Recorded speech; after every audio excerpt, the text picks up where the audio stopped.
اعوذ باللہ من الشیطان اللعین الرجیم بسم اللہ الرحمن الرحیم الحمد للہ وکفا وسلام علی عبادہ الذین اصطفیٰ. درود بھیجیے محمد و آل محمد.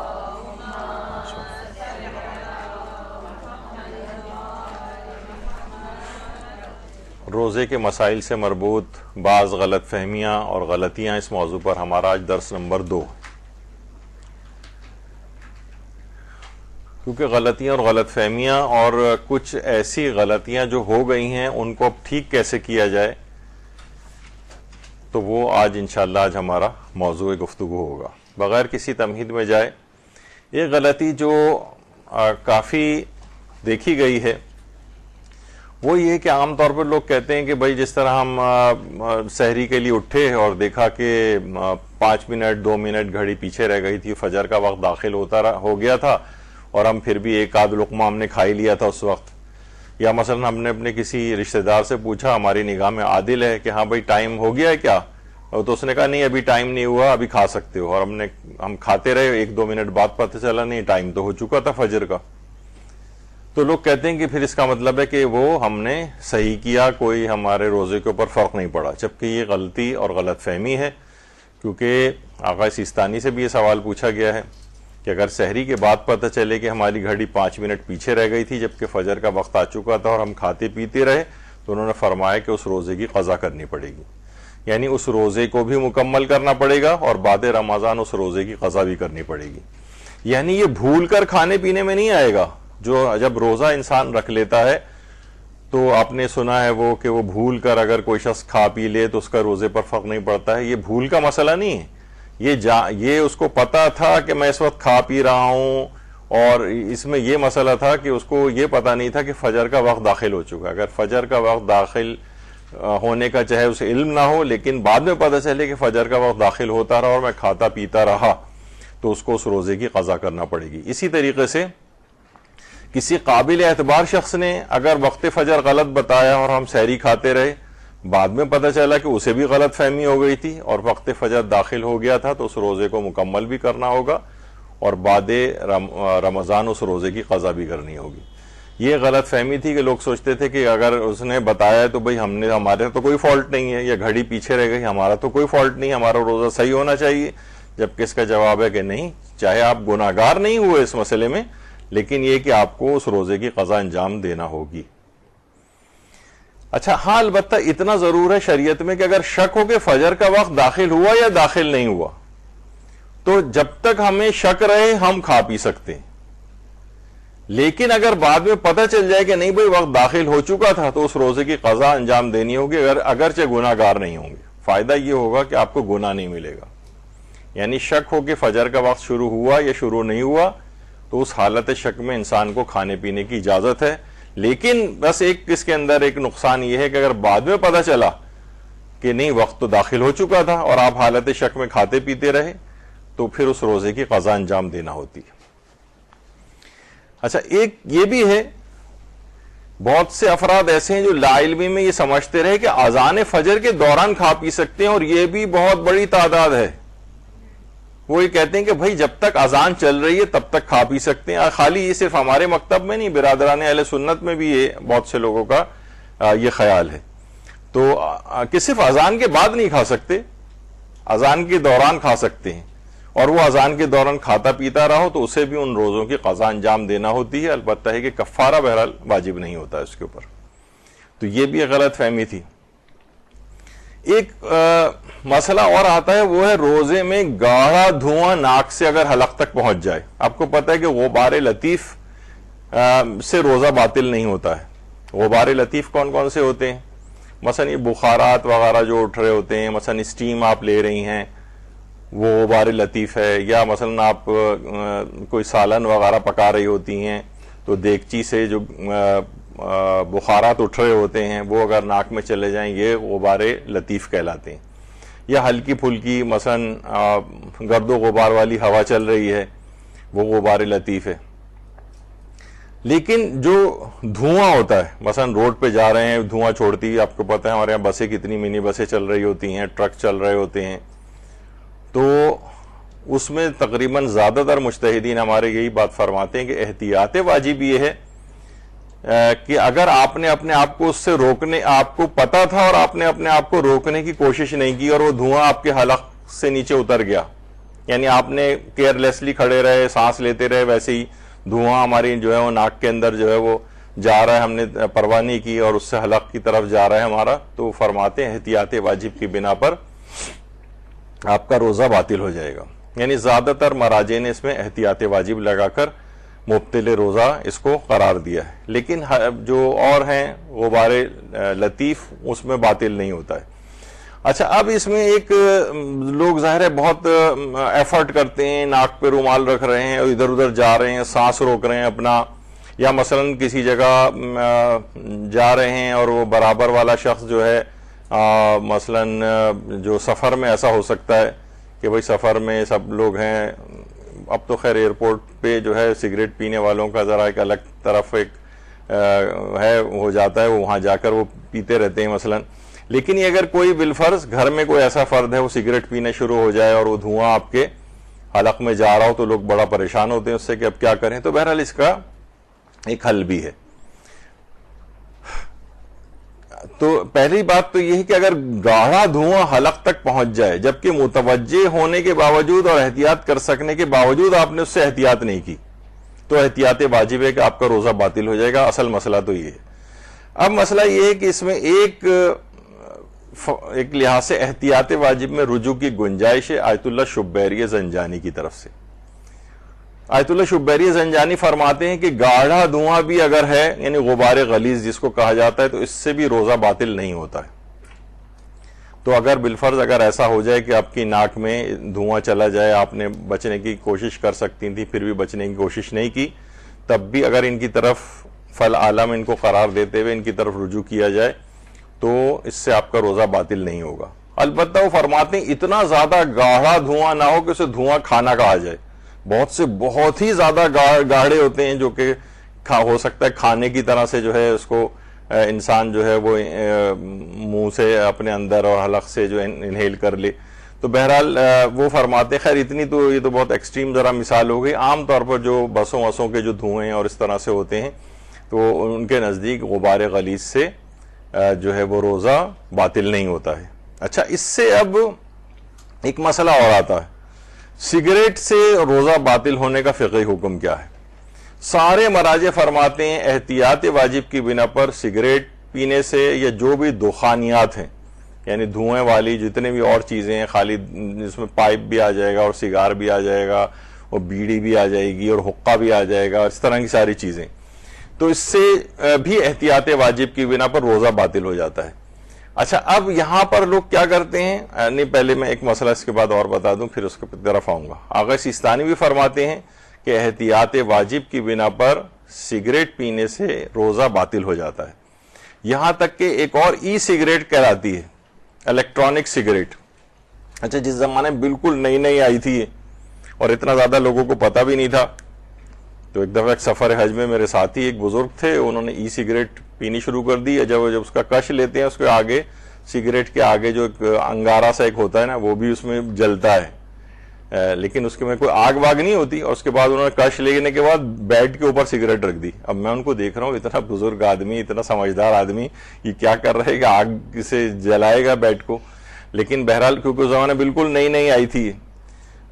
تو بہرحال اس میں کوئی دھواں یا اس طرح سے بظاہر کوئی چیز نہیں نکلتی ہوئی نظر آ رہی ہوتی. بہرحال آغا سیستانی کے جو استفتاء سیکشن کے جو ہیڈ ہیں ان سے پھر ہم نے استفتاء کیا تو انہوں نے کہا کہ آغا سیستانی کے نزدیک احتیاط واجب کی بنا پر حالت روزہ میں الیکٹرانک سگریٹ کا استعمال بھی جائز نہیں، یعنی اس میں بھی احتیاط واجب ہے. اچھا، اب ایک مسئلہ وہ پیش آتا ہے کہ ابھی آپ نے سنا کہ دھوئیں سے وہ کہتے ہیں غبار غلیظ سے بھی روزہ باطل نہیں ہوتا ہے. تو اگر سگریٹ پینے والے، ایک سوال ابھرتا ہے نا، سگریٹ پینے والے اگر احتیاط واجب کی بنا پر ہی ہے نا سگریٹ سے اجتناب، تو اگر شبیری زنجانی کی طرف رجوع کر لیں اس مسئلے میں تو کیا ان کو سگریٹ پینے کی اجازت مل جائے گی؟ تو اس کا جواب یہ کہ آیت اللہ شبیری زنجانی فرماتے ہیں کہ غبار غلیظ سے روزہ باطل نہیں ہوتا ہے، لیکن سگریٹ اسموکنگ کرنے سے حالت روزہ میں یا کوئی بھی دخانیات کو استعمال کرنے سے، دھوئیں والی کوئی بھی چیز پینے سے وہ فرماتے ہیں احتیاط یہ ہے کہ اس سے بھی روزہ باطل ہو جاتا ہے. یعنی دھواں الگ سے ناک میں جو ادھر ادھر سے آپ کے جا رہا ہوتا ہے اس میں تو انہوں نے کہا ہے کہ اس سے روزہ باطل نہیں ہوتا, لیکن اگر کوئی شخص سگریٹ پیے گا یا اس جیسی کوئی حقہ یا اور کوئی اس طرح کی چیزیں استعمال کرے گا تو اس سے جو ہے وہ فرماتے ہیں احتیاط کی بنا پر روزہ باطل ہو جاتا ہے. ایک ویسے ہی بیچ میں ایک چیز ڈال دوں, ویسے ہمارے یہاں پر اصطلاحات توضیح المسائل کی تقریباً 12 کے قریب کلاسز ہوئی تھیں ایک زمانے میں, تو اس کے اندر احتیاط واجب کی جب بات آئی تھی تو اس میں شاید یہ والی تفصیل ہم نے بیان کی تھی کہ آیت اللہ ابھی آپ نے سنا نا کہ احتیاط واجب میں مراجع یہ کہتے ہیں کہ ہمارے بعد دوسرے نمبر پہ جو عالم ہو اس کی طرف آپ رجوع کر سکتے ہیں. آیت اللہ شبیری زنجانی فرماتے ہیں کہ اگر میں احتیاط واجب لگاؤں تو اس مسئلے میں پھر آگے کہیں آپ نہیں جا سکتے, اسی احتیاط کے مطابق عمل کرنا ہوتا ہے. اچھا ایک اور فرق بھی ہے, یہ ان لوگوں کے لیے جو ہے فقہ میں تھوڑی سے انٹرسٹ ہوتا ہے, وہ فرماتے ہیں احتیاط واجب میں تو رجوع کر سکتے ہیں, احتیاط واجب میں تو رجوع نہیں کر سکتے ہیں دوسرے مرجع کی طرف, لیکن اگر میں صرف یہ لکھوں احتیاط یہ ہے تو یہاں پر رجوع ہو سکتا ہے. یعنی اس میں بہت باریک بینی سے مراجع کو ہمیں ان کے فتووں کو دیکھنا ہوتا ہے. کہیں مثلا اگر شبیری زنجانی کہیں احتیاط یہ ہے کہ اس کی مخالفت نہ کی جائے تو اس کا مطلب یہ ہے کہ یہ آپ دوسرے مرجع کی طرف رجوع کر سکتے ہیں. تو یہاں سگریٹ والے مسئلے میں بھی انہوں نے کہا ہے کہ احتیاط یہ ہے, احتیاط واجب نہیں کہا ہے, کہا احتیاط یہ ہے کہ ہر قسم کی دخانیات اور سگریٹ پینے سے اجتناب کیا جائے. یہاں دوسرے مرجع کی طرف رجوع کی گنجائش ہے, لیکن کوئی بھی مرجع اس وقت ایسا نہیں ہے کہ جو اس کام کی اجازت دیتا ہو, تو لہٰذا یہ چیپٹر بالکل کلوز سمجھا جائے, اس میں کوئی حل نہیں ہے. کیونکہ ایک زمانے میں ایک صاحب کو شوق چڑھا تھا کہ کہیں پہ بھی احتیاط واجب ہو تو بہت ہی 20ویں نمبر کا بھی اگر کوئی مجتہد ہے نا وہ تلاش کر کر کے لے کر آتے تھے کہ دیکھیے اس نے اجازت دی ہے اس مسئلے میں. تو انہوں نے ایک ایسے بظاہر مجتہد کا جو کہ جن کی فقہات ثابت نہیں ہے, جن کا اجتہاد ثابت نہیں تھا, ان کا فتویٰ ڈھونڈ کے نکالا کہ دیکھیے فلاں جو ہیں وہ اجازت دیتے ہیں تو اس مسئلے میں احتیاط واجب میں رجوع کر کے سگریٹ پی سکتے ہیں. وہ بالکل غلط بات تھی. میں ان کا نام بھی نہیں لے رہا کہ وہ کون صاحب تھے جن کا نام لیا تھا انہوں نے. تو بہرحال یہ کہ اچھا آغا شبیری زنجانی فرماتے اس میں تو احتیاط ہے کہ نہیں کر سکتے, اور اگر کسی نے علل اعلان یعنی سب کے سامنے سگریٹ پینی شروع کر دی تو فرماتے تھے فتوے کی بنا پر حرام ہے, ورنہ احتیاط کی بنا پر حرام تھا, لیکن اگر رمضان کی بے احترامی اگر ہو رہی ہو تو پھر فتوے کی بنا پر حرام.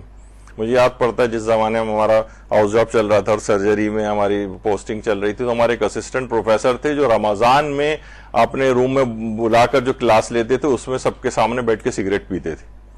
بڑا مسئلہ اس کے اندر ہو جاتا ہے, ظاہر ہے کہ آپ اور ایسا شخص جو اس طرح کا ہو. تو بہرحال یہ کیا ہے رمضان کی بے احترامی, وہ فرماتے تھے اس طرح تو فتوے کی بنا پر حرام ہے. اور اگر رمضان کی بے احترامی وغیرہ کا والا کوئی مسئلہ نہیں ہے, اکیلے میں ہے مسئلہ, تو فرماتے نہیں احتیاط اس میں ہے کہ یہ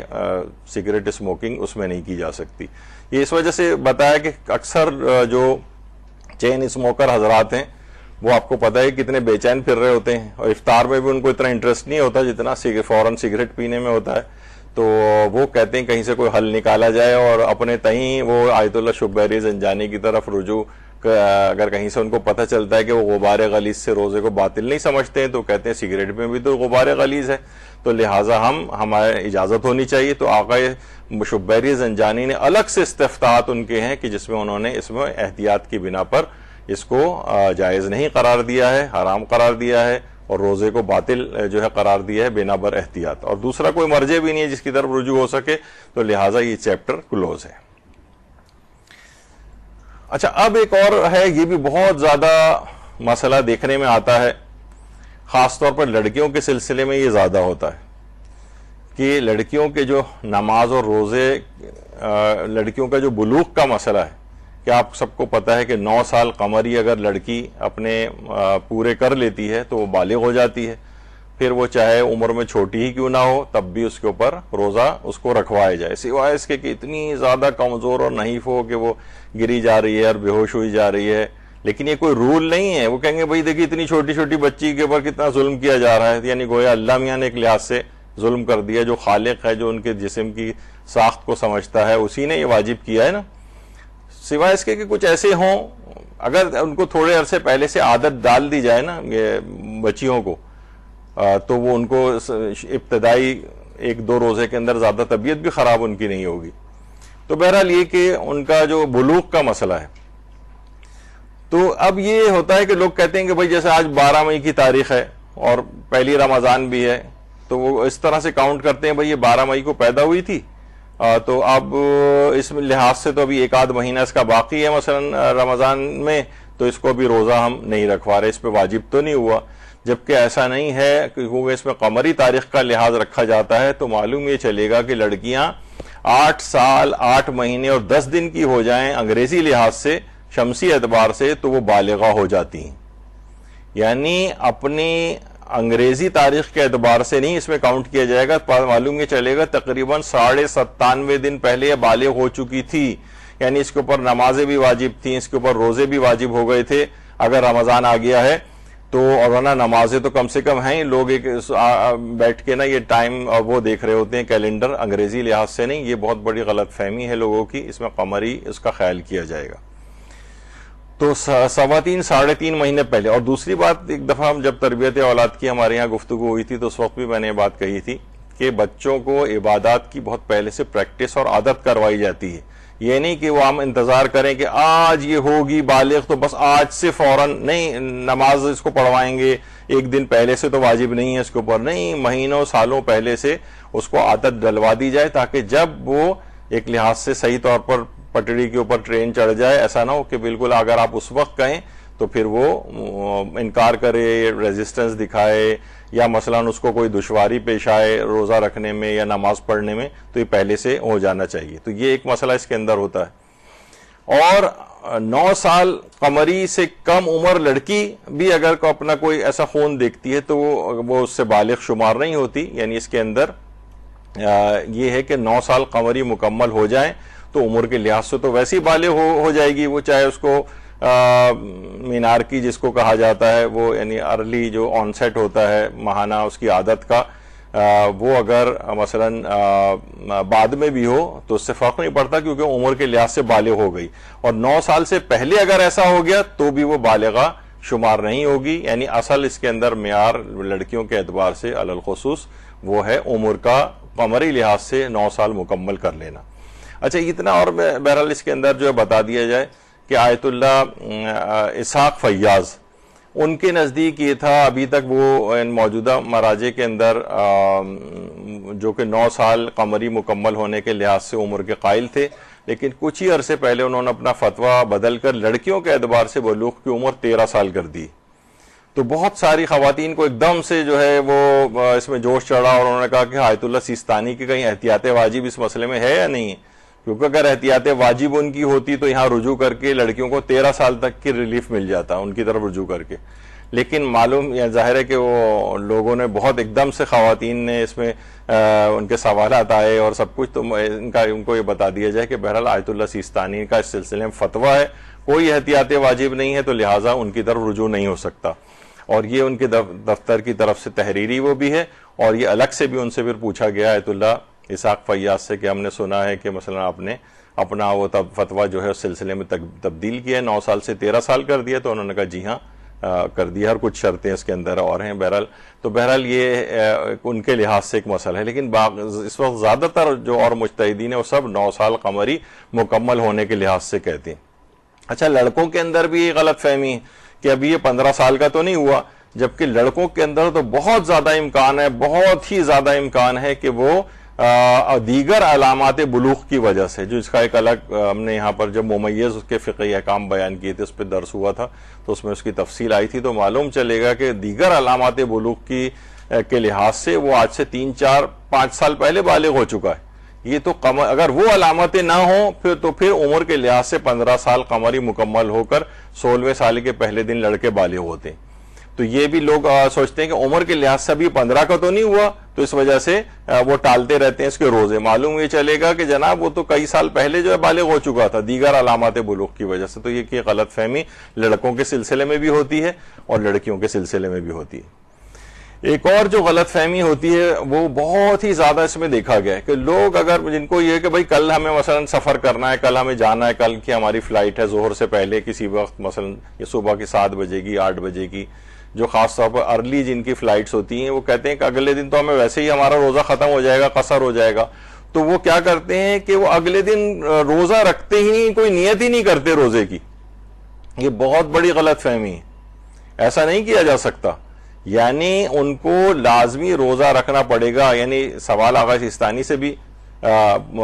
پوچھا گیا اور کہ جس کا اگلے دن ظہر سے پہلے سفر کا ارادہ ہو، کیا وہ یہ کر سکتا ہے کہ وہ اس دن وہ روزے کی نیت ہی نہ کرے اور ناشتہ وغیرہ کر لے؟ بہرحال ان کا مسئلہ یہی ہے، یعنی کہ وہ یعنی ان کے فتوے کے مطابق یہ بات ہے کہ ایسا کرنا جائز نہیں ہے. روزہ رکھ کر خود کو روزہ توڑنے والی تمام چیزوں سے بچانا ہوگا. جب شہر سے باہر نکل جائے گا تب روزہ قصر ہوگا اور پھر رمضان کا احترام کرتے ہوئے کھا پی سکتے ہیں. لیکن وہ یہ نہیں کر سکتا کہ بھائی مجھے تو 6 بجے جانا ہی ہے، اب میں 1-1.5 گھنٹہ پہلے جو ہے وہ سحری کرے یا نہیں کرے، مرضی ہے اس کی، لیکن یہ کہ بہرحال اس کو روزہ رکھنا پڑے گا. اور کیونکہ یہ بھی تو ممکن ہے فلائٹ کینسل ہو جائے مثلا، ممکن ہے، اور نہیں بھی اگر کینسل ہو تب بھی روزہ تو اسے رکھنا پڑے گا. ممکن ہے اس کا اپنا ارادہ کینسل ہو جائے، کسی کی طبیعت خراب ہو گئی، خدا نہ خواستہ وہ نہیں جا پائے، تو یہ نہیں کہ بس آج کا تو روزہ رہ ہی جائے گا اس کا، کیونکہ نہ اس نے نیت کی ہے نہ کچھ کیا ہے، بلکہ ناشتہ واشتہ صبح 7 بجے اٹھ کے کر لیا. تو بہرحال یہ کہ یہ لوگ بہت غلط فہمی میں کہ اگلے دن اگر انہیں کوئی سفر درپیش ہوتا ہے تو اس دن روزہ ہی نہیں رکھتے. تو یہ بہت ہم نے اس دفعہ ہمارے پاس جو سوالات آتے ہیں اس کی بنیاد پر ہی یہ آپ لوگوں کی یہ 2 کلاسیں جو ہیں اس لحاظ سے ارینج ہوئی ہیں، اور اس میں ایک اور کا بھی امکان ہے، تیسری کلاس کا بھی، اگر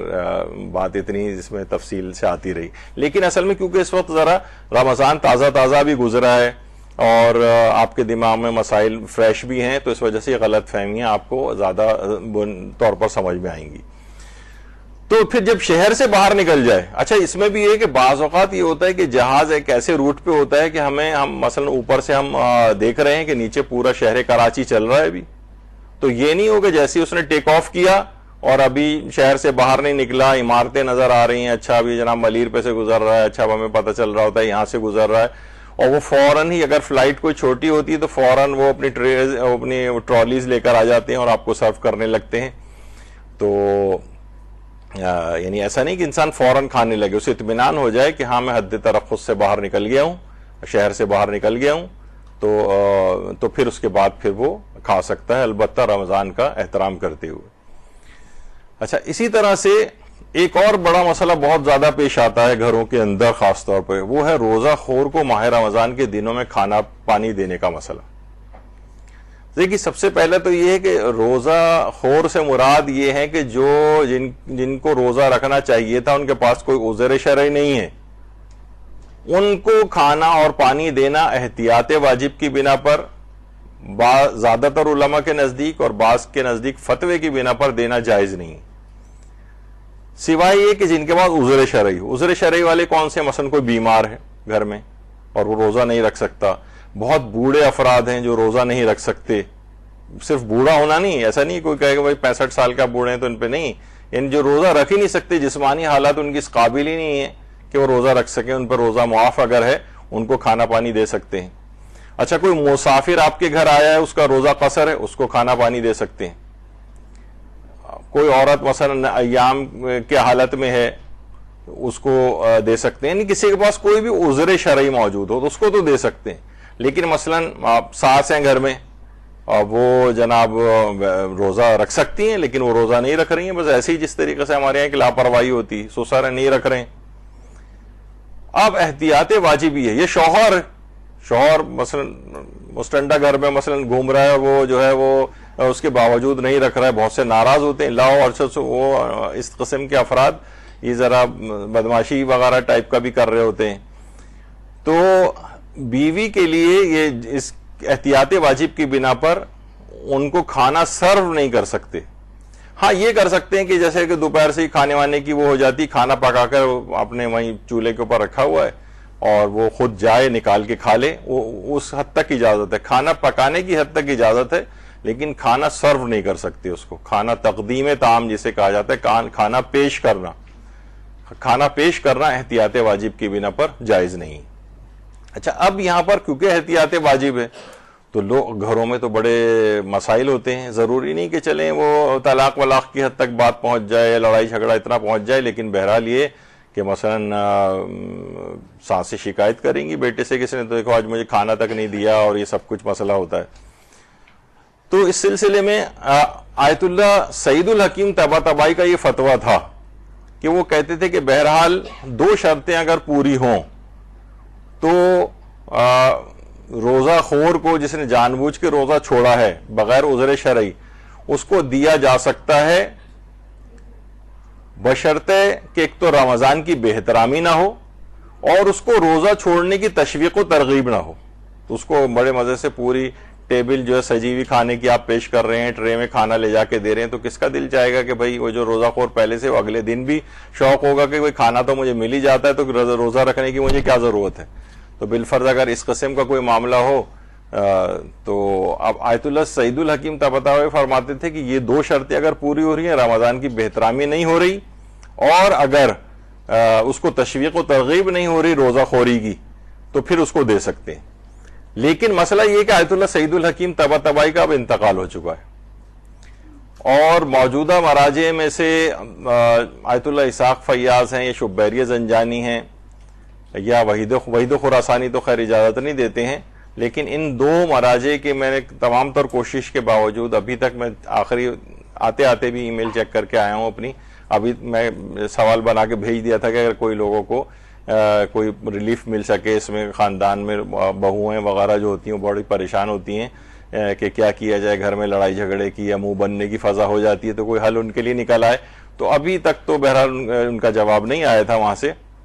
اگر کوئی آیا اگلی کلاسز کی حد تک جواب آ گیا فیوریبل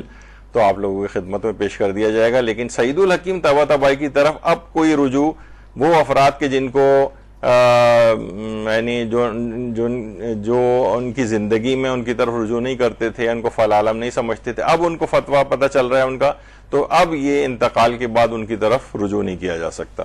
اگر وہ افراد جو ان کی طرف رجوع کرتے تھے ان کی اپنی زندگی میں, تو وہ اب بھی ان کی طرف رجوع کر سکتے ہیں. لیکن یہ کہ زیادہ تر لگ رہا ہے مجھے کہ لوگوں کو ان کا مسئلہ اس سلسلے میں پتہ نہیں تھا, تو وہ اب رجوع نہیں ہو سکتا سوائے اس کے کہ زندہ مراجع میں سے کوئی اس کی اجازت دے دے. اچھا, ایک اور چیز بھی ہے کہ اکثر لوگ فجر کے وقت اٹھتے ہیں, رمضان میں آنکھ نہیں کھلی اور مثلا غسل ان کے اوپر واجب تھا, اور غسل اور تیمم دونوں کا وقت نہیں اور فجر کا وقت شروع ہو چکا ہے. اب اتنا وقت ہی نہیں ہے کہ وہ نہ غسل کا وقت ہے, اور تیمم کے لیے بھی 2-3 منٹ تو لگیں گے نا, جانے مٹی میں اور اس کے اوپر جو بھی ایسی جگہ کو تلاش کر رہے ہیں, مثلا اتنا ٹائم نہیں ہے. ویسے گھر میں عام طور پر پہلے زمان ایران میں تو ہوتا ہے, بہت سے گھروں میں ایک تھال تشت ٹائپ کا ہوتا ہے, اس میں مٹی وغیرہ رکھتے ہیں. کبھی بھی اگر کوئی ایسے موقع ہو تو فوراً آپ کو تلاش کے اندر ادھر ادھر بھاگنا نہ پڑے اور فوراً تیمم کر لیا جائے. تیمم میں تو سیکنڈز لگتے ہیں. تو لوگ سوچتے ہیں کہ بھائی اب تو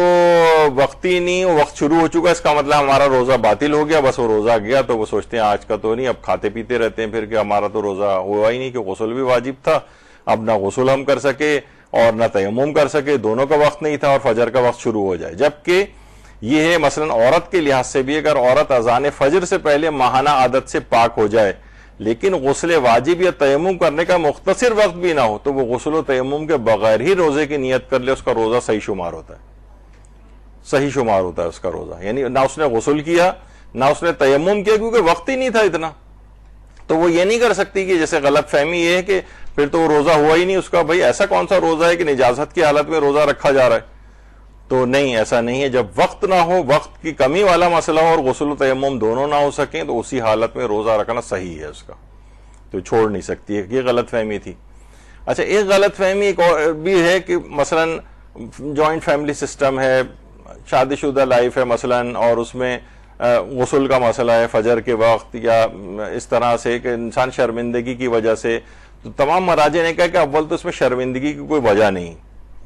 اب تو خیر گھروں میں وہ ہو گئے ہیں اور اٹیچ باتھ اور اس طرح کے سلسلے, یا بڑے گھر ہو گئے, لیکن ہر جگہ تو ایسا نہیں ہوا, چھوٹے گھر بھی ہوتے ہیں. تو بہرحال اگر کوئی شرمندگی کی وجہ سے وقت فجر غسل نہ کر سکے, یعنی اس کو ڈر ہے کہ نہیں بھائی میں کر ہی نہیں سکتا, تو وہ یہ نہیں کر سکتا کہ بھائی اب کر نہیں سکتا تو بس آج کا روزہ میرا گیا. اب اس کے لیے ایک حل یہ ہے کہ اگر کسی پر غسل واجب وہ جان بوجھ کر شرم کی وجہ سے نماز فجر سے پہلے غسل نہ کر سکے یہاں تک کہ وقت تنگ ہو جائے تو وہ تیمم کر کے روزہ رکھ سکتا ہے آخر وقت میں، اگرچہ وہ گناہگار ہوگا لیکن روزہ صحیح رہے گا۔ گناہگار ہوگا کہ تم نے جان بوجھ کے یہ ترک کیوں کیا غسل، یعنی ان بالکل یہ نہیں کر سکتا کہ آدھا گھنٹہ اسے پتا ہے میں غسل تو کر ہی نہیں سکوں گا ابھی سے تیمم کر لیا، نہیں، یہ بالکل آخری وقت کا انتظار کرے گا، آخری ایک آدھ منٹ کے اندر اب تو غسل ہو ہی نہیں سکتا کرنا بھی چاہے، ٹائم ہی نہیں ہے، اب تو ویسے ہی اس کی شرعی ذمہ داری تیمم بن گئی ہے، تو کم سے کم یہ تیمم کر کے روزہ اپنا بچا سکتا ہے۔ اتنی تاخیر کرنے پر یہ گناہگار ہوگا، اس کی توبہ کرے لیکن روزہ بچ جائے گا۔ اچھا، یہ کام جان بوجھ کے بھی ہو سکتا ہے، یعنی گناہ خدا نہ خواستہ جان بوجھ سے مراد یہ روزہ اگر بچانا ہے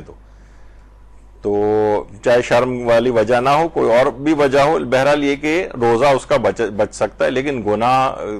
سے ابتدا ہو رہی ہے روزے کی، یہ ترغیب اس میں سلسلے میں نہ جائے، لیکن یہ نہ ہو کہ کم سے کم انسان کبھی نہ کر سکے غسل تو وہ سوچے کہ بس آج کا روزہ تو میرا گیا، نہیں، ابھی بھی تم بالکل آخر وقت میں، پہلے سے نہیں، بالکل آخری ایک آدھ منٹ کے اندر تیمم کر کے روزہ رکھ لو، تمہارا روزہ بچ جائے گا، گناہگار ہوں گے لیکن روزہ صحیح ہو جائے گا۔ اچھا، اب لیکن اس میں ایک مسئلہ ہوتا ہے، لوگ سوچتے ہیں تیمم کر کے ہم نے روزہ تو رکھ لیا، تنگی وقت کا تیمم تھا نا، وہ تو اس سے صرف روزہ بچ رہا تھا، فجر کا ٹائم تو ابھی شروع ہوا ہے، اس میں تو ابھی 1 گھنٹہ 10 منٹ لگیں گے فجر کا وقت ختم ہونے میں، تو یہ نماز کے لیے کافی نہیں ہوگا، نماز کے لیے غسل کے لیے جانا پڑے گا اس کو، سوائے اس کے کہ نماز بھی بالکل قضا ہونے والی ہو، اس کو بالکل آخری ٹائم پر لے جائے وہ، اور اس وقت پھر ایک اور تیمم کرے نماز فجر کے لیے، تو یہ کرنا پڑے گا اس کو، لیکن بہرحال اس کے لیے پھر وہ دوسرا گناہ ہوگا کہ یہ جو پہلا والا جو تیمم اس نے کیا تھا وہ روزہ بچانے کے لیے تھا، وہ نماز کے لیے نہیں تھا، نماز کا وقت تو وسیع ہے، ابھی تم جاؤ غسل کر لو، 1 گھنٹہ 20 منٹ ہے تمہارے پاس، لیکن بالفرض اگر یہ اس میں بھی غسل نہ کرے تو پھر یہ بالکل آخر ٹائم پہ پھر جب نماز قضا ہونے میں مثلا بالکل 2-3 منٹ رہ گئے اس وقت یہ تیمم کرے اور پھر فوراً بعد نماز فجر پڑھے، تو یہ کافی نہیں ہوگا کہ تنگی وقت کا جو تیمم اس نے روزے کے لیے کیا تھا وہ نماز کے لیے کافی نہیں ہوتا ہے، اس کے لیے پھر الگ سے اسی طرح سے لیٹ کر کے اس کو تیمم کر کے نماز پڑھنا پڑے گی۔ اچھا، ایک اور بھی مسئلہ ہے، مثلا عورت اپنے ماہانہ عادت سے پاک ہو گئی اور اس کے باوجود وہ اس نے جان بوجھ کر غسل نہیں کیا، تو وہ تو معلوم ہے کہ یعنی اس نے غسل نہیں کیا جان بوجھ کر، تو اس کو اس روزے کی تو قضا کرنا ہی ہے۔ اصل مسئلہ اس میں جو سوال ہے وہ یہ کہ کیا اس کو جان بوجھ کر ایک لحاظ سے یہ اپنے حیض کی نجاست پر باقی رہی ہے، جبکہ ویسے پاک ہو گئی تھی، اسے غسل کر لینا چاہیے تھا، لیکن اس نے غسل نہیں کیا اور روزے کا وقت جو ہے سٹارٹ ہو گیا، تو اس روزے کی قضا تو خیر انجام دینا ہے، اس میں تو کوئی مسئلہ ہی نہیں ہے۔ اصل مسئلہ یہ ہے کہ کیا اس کے اوپر کفارہ واجب ہوگا یا واجب نہیں ہوگا، تو اس میں ہم نے ایک دفعہ ایک پوسٹ بھی لگائی تھی، اور وہ آیت اللہ سیستانی کے اپنی ویب سائٹ کے اوپر جو سوال ہے اس کے اندر بھی یہ بات ہے کہ اگر عورت رمضان میں فجر سے پہلے ماہانہ عادت سے پاک ہو جائے جان بوجھ کر پھر بھی غسل نہ کرے تو اس روزے کی قضا اور کفارہ دونوں واجب ہوتے ہیں اس کے اوپر۔ یہ ابھی بھی ویب سائٹ کے اوپر سوال و جواب کے سیکشن میں یہ والا سوال اسی طریقے سے موجود ہے، جس میں کہا گیا ہے کہ اس کو قضا بھی کرنی پڑے گی اور کفارہ بھی اس کو دینا پڑے گا۔ اچھا، اب مسئلہ ایک اور بھی ہے، ویب سائٹ پر سوال و جواب کے سیکشن میں تو یہ چیز لکھی ہوئی ہے، اور بہت سے علماء سے بھی جب دریافت کیا گیا تو سب نے کہا کہ تقریباً سب نے کہا کہ قضا بھی ہے اور کفارہ بھی ہے، اکثر بڑے بڑے علماء کا بھی ہے کہ ظاہر ویب سائٹ پہ بھی یہی دیا ہوا ہے، لیکن توضیح المسائل جامع جو آیت اللہ سیستانی کی سب سے لیٹسٹ اس وقت، ایک تو عام توضیح المسائل ہے، اب سمجھیں اس سے 4 گنا بڑی ایک توضیح المسائل، اور اس کا ایک آدھ والیوم کا ایک لحاظ سے صرف ترجمہ ہے، وہ بھی انٹرنیٹ وغیرہ کے اوپر ہے، اور باقی کے والیوم کا ترجمہ ہی نہیں ہوا ہے ابھی تک۔ اس کے اندر بہرحال یہ ہے کہ اس کے اندر یہ چیز آئی ہے کہ اگر کوئی شخص حالت اختیار میں بھی حیض و نفاس کی حالت کے اوپر باقی رہے رمضان میں تو اس کو پر جو ہے وہ کفارہ واجب نہیں ہوتا ہے، البتہ احتیاط مستحبی کے قضا کے علاوہ کفارہ بھی انجام دے۔ تو عورتوں کے لحاظ سے اب مسئلہ یہ ہوا کہ جو ویب سائٹ ہے اس کے اوپر ہے کہ قضا اور کفارہ دونوں واجب ہوں گے، یہ غسل کر سکتی تھی، جان بوجھ کر جس نے غسل نہیں کیا تو کفارہ بھی آئے گا. لیکن جو توضیح المسائل جامع ہے یہ زیادہ لیٹسٹ ورژن ہے، اور یہ آیت اللہ، کیونکہ استفتاءات کے جواب تو استفتاء کمیٹی وغیرہ دیتی ہے، ان سے کبھی کبھار اشتباہ بھی ہو جاتا ہے. لیکن یہ توضیح المسائل جامع کا ہی پیج ہے، اس کے اندر انہوں نے کہا ہے کہ اگر وہ اپنی اس کا حالت پہ برقرار بھی رہے حیض و نفاس کی اور غسل نہ کرے، جان بوجھ کر بھی اگر اس نے ایسا کیا تو بہرحال قضا تو اس کو کرنی ہے، لیکن احتیاط مستحب یہ ہے کہ کفارہ بھی دے، لیکن واجب نہیں ہے اس کے اوپر کفارہ. تو اس لحاظ سے اگر ہم دونوں کو وہ کریں کمپیریزن، تو اس میں توضیح المسائل جامع کیونکہ لیٹسٹ ورژن ہے اور آیت اللہ سیستانی کی خود کی لکھی ہوئی کتاب ہے یہ، تو اس کو اہمیت حاصل رہے گی. تو اس لحاظ سے صرف قضا واجب ہوگی، کفارہ اس مسئلے کے تحت واجب نہیں ہے. اچھا، اب ایک اور مسئلہ رمضان کے اندر یہ بھی آپ کو پیش آیا ہوگا، ویسے تو عید سے متعلق ہوتا ہے. فطرے کو شہر سے باہر بھجوانے کا فقہی حکم کیا ہے؟ فطرے کو شہر سے باہر بھجوانا، تو اس میں بھی یہ ہے کہ سب تقریباً مراجع نے کہا ہے کہ اگر اپنے ہی شہر کے اندر غربا وغیرہ موجود ہیں جہاں انسان عام طور پہ رہتا ہے، وہیں پر ہی فطرے کو خرچ ہونا چاہیے. لیکن بہت سے لوگ ہیں باہر، وہ کہتے ہیں یا تو ایک آسانی سے ملتا نہیں ہے. اچھا، ایک تو یہ ہوتا ہے کہ ایزی اپروچ، پہلے تو یہ کہ کم سے کم آپ تحقیق کریں اطراف میں، لیکن یہ کون کرے کیا کرے، تو وہ سوچتے ہیں چلو بس وہاں ہم آن لائن ٹرانسفر کر دیتے ہیں دوسرے شہر میں، وہاں چلا جائے گا فطرہ. تو فطرہ شہر سے باہر بھجوانے پر اکثر علماء نے، اس میں آقا سیستانی نے تو احتیاط واجب لگائی ہے، اور فرماتے ہیں کہ احتیاط واجب کی بنا پر یا تو حاکم شرع کی اجازت ہو، آپ مجتہد کے وکیل سے اجازت لے لیں کہ کیا میں اس فطرے کو باہر دوسرے شہر بھجوا دوں، یا ایک اور دوسرا طریقہ بھی ہے، ہم اس طرف نہیں جا رہے، لیکن بہرحال فطرہ باہر بھجوانے میں احتیاط واجب والا مسئلہ ہے. تو اس مسئلے میں بھی آیت اللہ شبیری زنجانی فطرے کو شہر سے باہر بھجوانے کی اجازت دیتے ہیں. تو وہ افراد جنہوں نے اس طریقے سے ایسا کر لیا ہو بغیر کسی مجتہد کی اجازت کے، تو وہ ان کی طرف اب بھی رجوع کر کے. اچھا، اس میں تھوڑے سے اور مسئلے بھی ہیں. فطرہ آپ نے بغیر مجتہد کی اجازت کے بھجوایا اور رستے میں کہیں وہ ضائع ہو گیا، تو آپ جو ہے نا ضامن رہتے ہیں اس کے، اور آپ کو نکالنا پڑے گا. تو بہرحال وہ ان کا ایک الگ مسئلہ ہے، لیکن بہرحال وہ فرماتے ہیں کہ فطرہ شہر سے باہر اس لحاظ سے بھجوایا جا سکتا ہے. تو یہ اگر کسی نے غلطی کر لی ہو تو وہ اپنی غلطی کو ٹھیک کر سکتا ہے. تو اگر مستحقین اپنے شہر میں موجود ہوں تو احتیاط واجب یہ کہ فطرہ باہر نہیں بھیج سکتے، سوائے اس کے کہ ان کی طرف آپ رجوع کر لیں. ہاں، البتہ اگر اپنے شہر میں غریب مومن نہ ملے، آپ نے اس سے پہلے سنا تھا نا کہ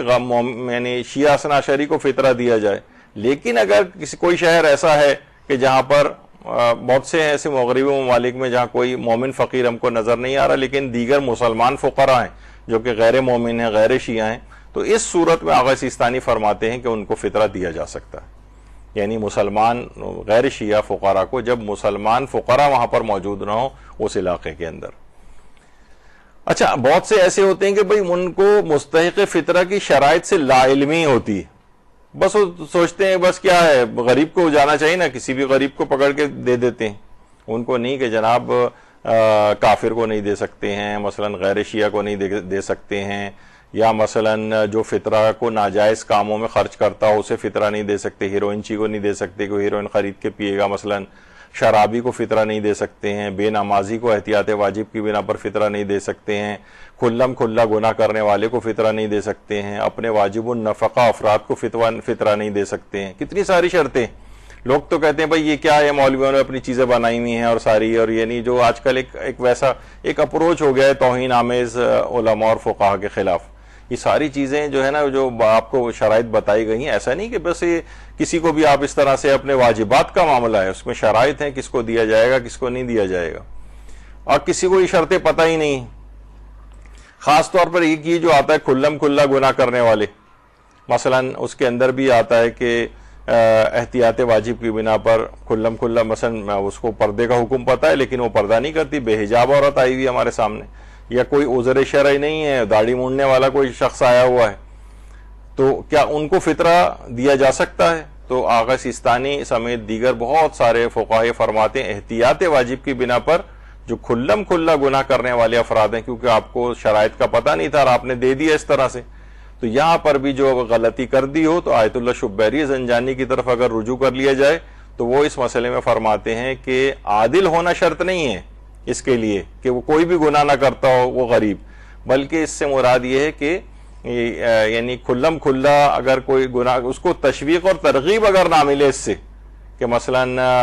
آپ اس کو دے رہے ہیں چیز اور وہ اس کو اور ترغیب ہو رہی ہے گناہ کرنے میں، یعنی گناہ کرنے میں اس کی مدد نہ دی جا رہی ہو اور اس کو کوئی ترغیب اس گناہ کے سلسلے میں نہ ہو رہی ہو، تو پھر ایسے بھی اس کو دیا جا سکتا ہے۔ تو اگر کسی نے ایسی کوئی غلطی کر دی ہے اور کھلم کھلا گناہ کرنے والے کو یا بے حجاب عورت کو، داڑھی منڈے کسی شخص کو اگر دے دیا ہے تو بہرحال اس میں آیت اللہ شبیری زنجانی کی طرف اب بھی رجوع کر لیا جائے تو وہ دیا گیا فطرہ وہ ٹھیک شمار ہو جائے گا۔ تو یہ چیزوں کے حل ہیں جو غلطیاں لوگ کر چکے ہیں، وہ اس لحاظ سے یہ چیزیں بتائی جا رہی ہیں۔ اسی طریقے سے آغا سیستانی فرماتے ہیں کہ احتیاط واجب کی بنا پر بے نمازی کو فطرہ بھی نہیں دیا جا سکتا۔ اچھا، اب کیا ہم یہ کریں کہ بھائی لوگ اس میں بھی لے کر آتے ہیں موشگافیاں کہ دیکھیے مومن سے تو حسن ظن رکھنا چاہیے، اس کے بھائی یہ نماز پڑھتا ہی ہوگا، ہمیں تحقیق کرنے کی کیا ضرورت ہے؟ نہیں، اس میں یہ ہے کہ آپ کو یقین ہونا چاہیے کہ یہ نمازی ہے۔ اچھا، یہ نہیں کہ ایک بھی نماز قضا نہ کرتا ہو، چلو کبھی کبھار فجر کی قضا ہو گئی، کبھی کبھار سفر میں قضا ہو گئی، وہ اس کو پھر بھی نمازی کہا جائے گا۔ یعنی بے نمازی کے معنی جو نماز پڑھتا ہی نہیں، اور ہم حسن ظن سے بھی کام نہیں لے سکتے کہ بھئی ہم حسن ظن لگ رہا ہے ہمیں، لگا رہے ہیں ہم کہ یہ جو ہے نمازی ہوگا نہیں، یعنی آپ کو اطمینان ہونا چاہیے، یا تو آپ تحقیق کریں کہ بے نمازی ہے تو بے نمازی کو احتیاط واجب کی بنا پر فطرہ نہیں دیا جا سکتا۔ اچھا، یہاں پر بھی ہم نے دے دیا بے نمازی کو فطرہ، ہم نے تحقیق ہی نہیں کی تھی اس کی، تو اس مسئلے میں بھی آیت اللہ شبیری زنجانی کی طرف رجوع کیا جا سکتا ہے۔ وہ فرماتے ہیں بس شرط وہی ہے کہ بے نمازی کو دینے سے اس کے وہ مزید بے نمازی نہ بن رہا ہو، اگر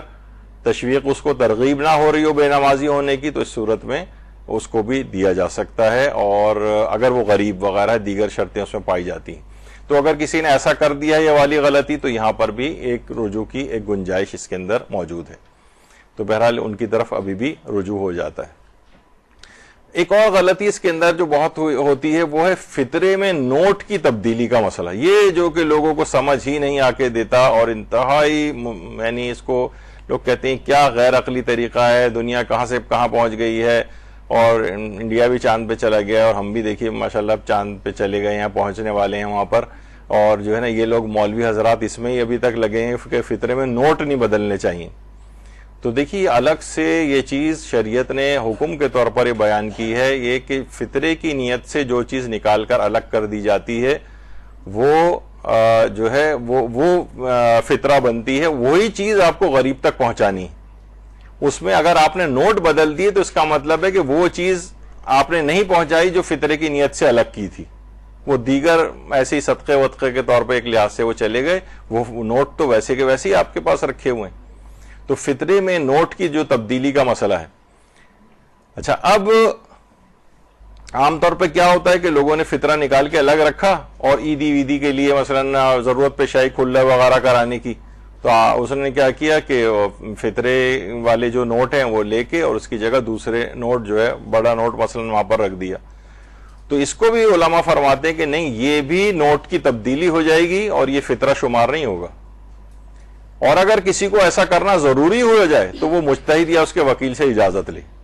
مجتہد یا اس کے وکیل کو اجازت ہوتی ہے کہ وہ اجازت اگر آپ کو دے دے، تو مجتہد کے پاس اتھارٹی ہوتی ہے، وہ آپ کو کہہ دے کہ بھائی ٹھیک ہے تم نوٹ بدل سکتے ہو، تو نوٹ بدل دیے جائیں، پھر اجازت ہے۔ لیکن ویسے اس کی اجازت نہیں، یا تو اس کا وکیل اجازت لے، تو لوگوں کو یہ بات سمجھ میں نہیں آتی۔ اچھا، بلکہ آغا سیستانی سے یہ بھی پوچھا گیا اگر فطرے کے پیسے الگ کر لیے جائیں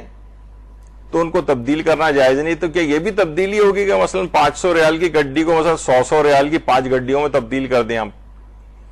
تو فرمایا جی ہاں، یہ بھی تبدیل کرنا کہلائے گا۔ یعنی یہ نہیں کہ کم کرنسی میں کوئی تبدیلی کر رہے ہیں، مثلا ڈالر سے پاکستانی روپیز میں کر رہے ہیں، نہیں، چاہے پاکستانی روپی ہی کیوں نہ ہو، اس کو بڑے نوٹ کے بجائے چھوٹے نوٹ میں، چھوٹے نوٹ سے بڑے نوٹ میں کنورٹ کر رہے ہیں، تب بھی یہ نوٹوں کی تبدیلی جو ہے، جو چیز آپ نے نکال کر الگ کی ہے فطرے کی نیت سے، وہی چیز وہ نہیں پہنچانی۔ یہی وجہ ہے کہ جب آپ آن لائن کوئی بھی چیز یا کسی اکاؤنٹ کے تھرو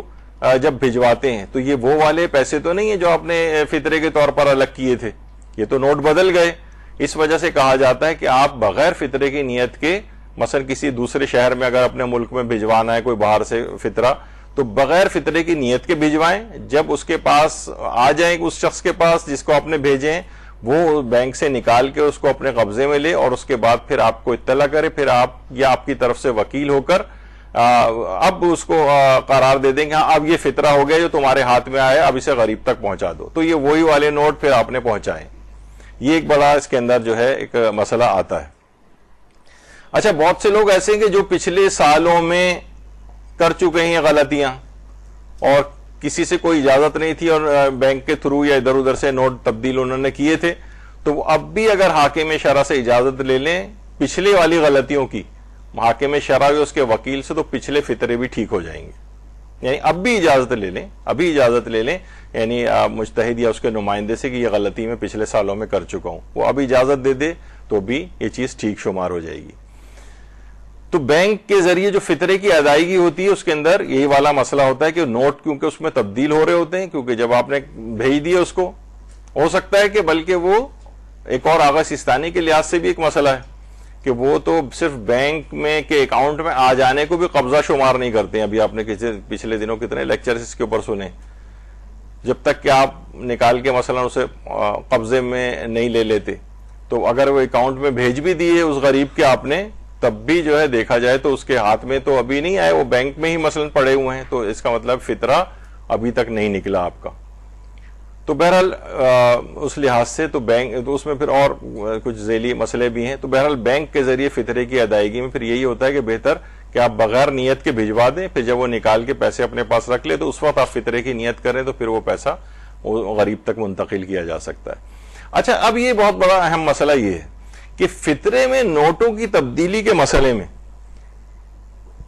یہ خاص وقت کا مسئلہ ہے. یہ ہر وقت کا مسئلہ نہیں. ابھی آپ نے اس سے پہلے جب فطرے کے مسائل رمضان میں بھی آپ نے سنے ہوں گے کہ آغا سیستانی، آغا خوئی وغیرہ اس بات کے قائل ہیں کہ ماہ مبارک رمضان میں بھی فطرہ نکالا جا سکتا ہے. فطرہ نکال سکتے ہیں، رمضان میں بھی فطرہ نکال سکتے ہیں. البتہ آیت اللہ خامنہئی اور امام خمینی اجازت نہیں دیتے، وہ کہتے ہیں شب عید ہی واجب ہوتا ہے فطرہ. آغا سیستانی فرماتے ہیں جو فطرے میں نوٹ تبدیل نہیں ہو سکتے، یہ خاص مخصوص وقت ہے شب عید جب فطرہ واجب ہوتا ہے. وہ تو اجازت ہے کہ آپ رمضان میں نکال سکتے ہیں. یعنی جو نوٹ تبدیل نہ کرنے کا مسئلہ ہے یہ شب عید نکالا جانے والا فطرہ ہے جو کہ واجب ہوتا ہے. جب واجب کا ٹائم آ جائے اس کا، جو شب عید واجب ہوتا ہے، تو اس وقت کے نوٹ تبدیل نہیں ہو سکتے. لیکن اگر آپ نے مثلا رمضان میں فطرہ نکال کے الگ کیا تھا اور ابھی پہنچانا ہے آپ کو، اور اس دوران آپ کو نوٹ کی تبدیلی وغیرہ کا کوئی مسئلہ پیش آ رہا ہے تو اس میں نوٹ تبدیل ہو سکتے ہیں. وہ فرماتے ہیں یہ وقت، یہ جو تبدیلی نوٹ کا جو مسئلہ ہے کہ نوٹ نہیں بدلے جا سکتے، ایک دفعہ فطرہ نکال دی کہ الگ کر دیا جائے، یہ شب عید سے مخصوص ہے. کیونکہ شب عید واجب ہوا ہے فطرہ، اور اس سے پہلے واجب نہیں ہوا ہے لیکن دینے کی اجازت تھی. تو اگر آپ نے دے کے اس سے پہلے ہی تبدیل بھی کر لیے تھے اور غریب تک پہنچ گیا ہے تو وہ ٹھیک ہو گیا ہے آپ کا.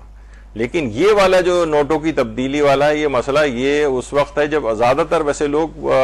شب عید وغیرہ ہی نکالتے ہیں، یا روز عید ظہر سے پہلے نماز عید پڑھنے اور نہ پڑھنے کا جو ایک مسئلہ ہے، بہرحال اس کے مطابق ظہر سے پہلے تک ادائیگی ہو جانی چاہیے. تو اس میں جو نوٹوں کی تبدیلی کا مسئلہ یاد رکھیے کہ یہ شب عید سے مخصوص ہے جب فطرہ واجب ہوتا ہے. اس سے پہلے اگر والا مسئلہ ہے تو پھر اس میں یہ والی تاکید نہیں. اچھا، ایک اور غلط فہمی بھی پتہ چلی کہ بہت سے جو خاندان کے بزرگ افراد ہیں بیماری کی وجہ سے، بڑھاپے کی وجہ سے روزے نہیں رکھے، تو لوگ یہ سمجھتے ہیں کہ جو روزے رمضان میں رکھتا ہے فطرہ بھی اسی کے اوپر واجب ہوتا ہے.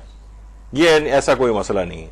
یعنی چاہے اس نے کسی مجبوری کی وجہ سے روزے نہیں رکھے لیکن اس کے ذمے بہت سے لوگوں کی کفالت ہے، باپ ہے مثلا، وہ بیماری کی وجہ سے روزہ نہیں رکھ سکا لیکن اس کے اوپر فطرہ واجب رہے گا. اس کا روزے سے کوئی تعلق نہیں ہے کہ وہ روزہ رکھے یا نہ رکھے. یہ ایک غلط فہمی تھی اس وجہ سے.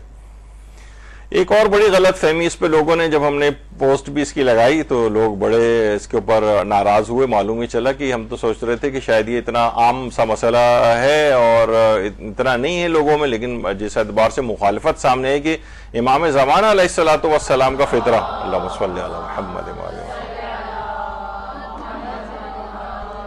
کہ لوگوں کی ایک اچھی خاصی تعداد امام زمانہ علیہ السلام کا فطرہ بھی نکالتی. تو اس میں جو ہم نے پوسٹ لگائی تھی وہ یہ تھی کہ بہت سے لوگ اپنے تئیں امام زمانہ کا فطرہ بھی نکالتے ہیں، جو کہ اس لحاظ سے صحیح نہیں ہے کہ فطرہ اپنے زیر کفالت افراد کا نکالا جاتا ہے. کیا معاذ اللہ امام زمانہ ہماری زیر کفالت ہے؟ بلکہ ہم تو ان کے صدقے میں رزق پاتے ہیں. تو اس لحاظ سے اس نیت سے یہ عمل پسندیدہ شمار نہیں ہوتا ہے. تو یہ تو اس پہ لوگوں نے تو بڑا اس کے اوپر ہنگامہ کھڑا کر دیا. تو اس سے معلوم چلا کہ یہ بھی ایک غلط فہمی تھی. آیت اللہ تقی بہجت، یہ ان کے آفیشیل ویب سائٹ کا پیج ہے، اس میں ان سے یہی سوال پوچھا گیا ہے کہ آیا پرداختہ زکوٰۃ فطر از طرف حضرت ولی العصر عجل اللہ تعالی فرجہ الشریف مشروع است؟ کیا ان کی طرف سے زکوٰۃ فطرہ نکالنا حضرت حجت کی طرف سے، کیا یہ شرعی مسئلہ ہے، یہ مشروع ہے، شریعت میں ہے کیا یہ؟ تو جواب دیا خیر مشروع نیست، نہیں یہ مشروع نہیں ہے، اس کی کوئی شرعی ویلیو نہیں ہے. یعنی خود آیت اللہ بہجت سے بھی یہ سوال پوچھا گیا. اسی طریقے سے مثلا آیت اللہ ناصر مکارم شیرازی جو استفتاء جدید جو کتاب ہے اس کی جلد نمبر 2 ہے، اس کا مسئلہ نمبر 192 میں یہی سوال پوچھا گیا. تو انہوں نے جواب دیا کہ دادا نے فطرہ برایا ہاں حضرت مفہوم صحیح نہ دارد، یہ کوئی صحیح مفہوم نہیں ہے اس کا کہ ہم امام زمانہ علیہ السلام کا فطرہ جو ہے نکالیں. بہتر یہ کہ ان کی سلامتی اور تعجیل ظہور پرنور کے لیے اپنی حیثیت کے مطابق جتنا بھی آپ صدقہ دینا چاہیں وہ صدقہ دے سکتے ہیں. لیکن فطرہ دینے کا فرماتے ہیں کہ مفہوم صحیح نہ دارد، یہ صحیح مفہوم نہیں ہے اس کا. یعنی وہی والی بات ہے کہ اپنے زیر کفالت افراد کا، جو آپ پر ڈیپینڈنٹ ہیں، جو آپ کے زیر نگر ہیں، جو آپ کے زیر دست ہیں، ان افراد کا فطرہ نکالا جاتا ہے. آپ امام زمانہ کا فطرہ کیسے نکالیں گے؟ یعنی یہ بڑی ایک ویسی بات ہے. اچھا، یہ سوال ہم نے آقا حجت الاسلام والمسلمین سید مرتضی مہری جو کہ کویت میں ہوتے ہیں اور آیت اللہ سیستانی کے خاص وکیلوں میں ان کا شمار ہوتا ہے، ان سے بھی آغا سیستانی کا یہ نظریہ معلوم کیا. تو انہوں نے بھی یہ جواب دیا جب ہم نے لکھ کے پوچھا کہ امام زمانہ علیہ السلام کا فطرہ نکال سکتے ہیں، تو انہوں نے یہ جواب دیا کہ کیا امام زمانہ آپ کی زیر کفالت ہے؟ یہ بس یہ جواب دیا انہوں نے. تو بہرحال اس لحاظ سے مراجع نے کہا کہ اس کی کوئی شرعی ویلیو بھی نہیں ہے. یہ تو خیر آپ اگر دیکھیں تیمم کرنے کا جو عملی طریقہ ایک چند سیکنڈ میں کیسے تیمم کیا جائے، یہ ہم نے اس کے اوپر ڈالا تھا. اچھا، آپ اس لحاظ سے بھی دیکھیں گے لوگوں کی آپ کو سائیکی کا بھی آپ کو اندازہ کرنا چاہیے. کتنے ہی لوگوں نے سوال پوچھا کہ کیا لیپ ٹاپ کے اوپر تیمم جائز ہے؟ اچھا، وہ تو ایک ظاہر ہے دماغ میں یہ کہ بھئی مٹی کے اوپر ہی تیمم کیا جاتا ہے، لیکن مٹی رکھا نہیں ہے، سامنے لیپ ٹاپ ہے، انہوں نے بتایا ایسے کیا جائے گا. تو لوگوں نے سوچا کہ شاید لیپ ٹاپ کے اوپر بھی تیمم جائز ہے. تو بہرحال یہ اس طرح کی چیزیں ہوتی ہیں، غلط فہمیاں دیکھیں ایسی لوگوں کے دماغ میں اور اس لحاظ سے ہوتی ہیں. تو امام زمانہ علیہ السلام کے صدقے میں ہم لوگ رزق پاتے ہیں، تو اس لحاظ سے ان کے لیے صدقہ زیادہ سے زیادہ دیا جائے، لیکن ان کے لیے فطرہ نکالنا یہ کوئی شرعی اور صحیح مفہوم نہیں رکھتا ہے. یہ غلط فہمی ہے لوگوں کی. اچھا، اب ایک مسئلہ ایک اور آتا ہے فطرے پر خمس کا مسئلہ. دیکھیے، جو مال جو آپ ظاہر فطرہ ایک واجب عبادت ہے. جیسے حج پہ انسان جاتا ہے تو اس کا مال پاک ہونا چاہیے، اس کے اوپر اس مال کے اوپر پہلے سے خمس واجب الادا نہیں ہونا چاہیے. ظاہر اب تو اتنا کاسٹلی حج ہو گیا ہے کہ زیادہ تر افراد تو اس کو مہیا نہیں کر پاتے. پچھلے سالوں میں سے ہی وہ پیسہ ان کے پاس جمع ہو رہا ہوتا ہے. تو اگر اس پیسے کے اوپر خمس واجب ہے جو آپ نکال رہے ہیں اور اس سے آپ فطرہ نکال رہے ہیں تو یہ فطرہ صحیح شمار نہیں ہوگا، کیونکہ اس کے اوپر پہلے سے خمس واجب الادا تھا اس پیسے کے اوپر. تو وہ ابھی تک وہ حلال نہیں ہوا ہے اس کا استعمال کرنا، تو اس سے فطرہ بھی جو نکالا جائے وہ ٹھیک نہیں ہوگا. تو پہلے اگر جس مال سے فطرہ نکالا جا رہا ہے اس پر سال سے اوپر ہو چکا ہے یا آپ کی تاریخ خمس آ چکی تھی، اس کے اوپر پیسہ جو بھی سیونگ تھی اس کے اوپر واجب ہو گیا تھا خمس، تو پہلے خمس نکالیں گے، پھر حلال مال جو اس کے اندر بچے گا اس سے فطرہ نکالا جائے گا. لوگ بس سوچتے ہیں کہ بس جو بھی ہمارے پاس ہے بینک سے نکالا، اس پہ کئی سال سے مثلا رکھے ہوئے تھے پیسے یا اور پیسے کوئی ہیں کہ اس کے اوپر خمس واجب ہو چکا تھا اس مال کے اوپر، تو اس سے وہ اگر فطرہ نکالیں گے تو وہ فطرہ صحیح شمار نہیں ہوگا. تو خمس یعنی پاک شدہ مال سے، یا جس پر خمس واجب ہی نہ ہوا اس سے آپ فطرہ نکالیں، یا جو مال محمد سے نکالیں مثلا، یا واجب اگر اس پہ واجب ہی نہیں ہوا ہے، یعنی سال پورا نہیں ہوا، تاریخ ہی نہیں آئی ابھی، تو اس مال سے بھی فطرہ نکالا جا سکتا ہے. لیکن جس مال پر ایک دفعہ خمس واجب ہو جائے اس سے پہلے خمس نکالا جائے گا، پھر فطرہ نکالا جائے گا. اچھا، ایک اور مسئلہ یہ آتا ہے کہ فطرے کے ساتھ صدقے کو ملا دینا. بعض اوقات یہ ہوتا ہے کہ مثلا ہم نے نکالا جو ہے وہ 900 روپے مثلا ہمارا فطرہ نکلا. اب کون 900 دے؟ ہم نے کہا کہ بھئی ہم 1000 کا نوٹ دے دیتے ہیں، اور 100 روپے میں ہم جو اس میں 100 روپے ہیں، 900 فطرہ ہو گیا اور 100 روپے صدقے کے ہو گئے. تو زیادہ تر مراجع تو اس کی اجازت دیتے ہیں، لیکن آقا سیستانی فرماتے ہیں کہ یا تو مجتہد کی اجازت ہو یا تو غریب کو دے دیا جائے. اچھا، یہ ان لوگوں کے لیے فائدہ مند ہے کہ جو رمضان کے دوران ہی فطرہ نکال رہے ہیں، بیچ کی کسی تاریخوں میں مثلا فطرہ نکال دیا، اسی میں صدقے کی نیت بھی انہوں نے کر لی اور غریب تک دونوں چیزیں پہنچا دی. اب کیونکہ غریب تک دونوں چیزیں پہنچ گئیں تو ٹھیک ہو جائے گا اس طرح کی نیت کہ 900 روپے مثلا اس میں فطرے کے ہیں اور 100 روپے صدقے کے ہیں. لیکن اگر عید کی ظہر کے بعد والا مسئلہ ہوا، یہ یعنی عید کے دن ظہر کے بعد کوئی اگر فطرہ نکال رہا ہے اور وہ اس طرح سے کر رہا ہے کہ بھئی اس میں 900 فطرے کے ہیں اور 100 روپے مثلا صدقے کے ہیں، تو یہ دماغی طور پر الگ کرنے سے آغا سیستانی فرماتے ہیں فطرہ الگ نہیں ہوا، نہ یہ فطرہ شمار ہوگا نہ ہی صدقہ شمار ہوگا. اور اس سلسلے میں لگائی ہے انہوں نے احتیاط واجب. تو بہرحال احتیاط واجب میں آیت اللہ وحید خراسانی بھی اجازت دیتے ہیں، آیت اللہ اسحاق فیاض بھی اجازت دیتے ہیں، تو ان کی طرف رجوع کر کے اس فطرے کو ٹھیک کیا جا سکتا ہے. ہاں، اگر رمضان کے دوران ہی مستحق کے ہاتھ تک پہنچا دیں، یا حاکم شرع یعنی مجتہد یا اس کے وکیل سے اجازت لے لیں اس کی کہ بھائی میں اس طرح سے میں دے رہا ہوں. یعنی اصل میں کہ فطرے کی رقم کو الگ کرنا پڑے گا صدقے سے. مثلا آپ یہ جو 1000 کا نوٹ دے رہے ہیں تو کیسے آپ کہیں گے کہ وہ 900 کا روپے کہاں ہیں؟ یہ تو آپ نے نا ضم کر دیا صدقے اور فطرے کو ایک ساتھ. یہ الگ الگ ہونے چاہیے. مثلا ہو سکتا ہے صدقہ آپ کسی اور کو دیں تو آپ الگ کیسے کریں گے اس کو؟ لامحال آپ کو نوٹ بدلنا پڑے گا. تو بہرحال وہی کہتے ہیں نہیں، اس طرح سے نہیں. ویسے اور مراجع سارے آغا خوئی وغیرہ سب اجازت دیتے ہیں کہ ایسا چل جاتا ہے ایسا، تو لیکن آغا سیستانی فرماتے ہیں رمضان کی حد تک تو چل جائے گا، لیکن اگر ظہر کے بعد، عید کے دن ظہر کے بعد وغیرہ جیسے لوگ عام طور پہ بعد میں پہنچاتے ہیں، نکال کے الگ کر لیتے ہیں، تو کہتے ہیں فقط دماغی طور پر الگ کر دینا اشکال کی بنا پر صحیح نہیں ہے. اور ان دونوں کو یا تو بالکل نوٹ الگ الگ کر کے آپ فطرہ اور صدقہ قرار دیں ان کو، لیکن ایک ہی نوٹ کو بغیر الگ کیے ایک بڑا نوٹ آپ نے رکھ دیا اور اس میں دماغی نیت کر لی کہ اتنا فطرہ ہے اور اتنا صدقہ ہے، تو یہ احتیاط واجب کی بنا پر کافی نہیں.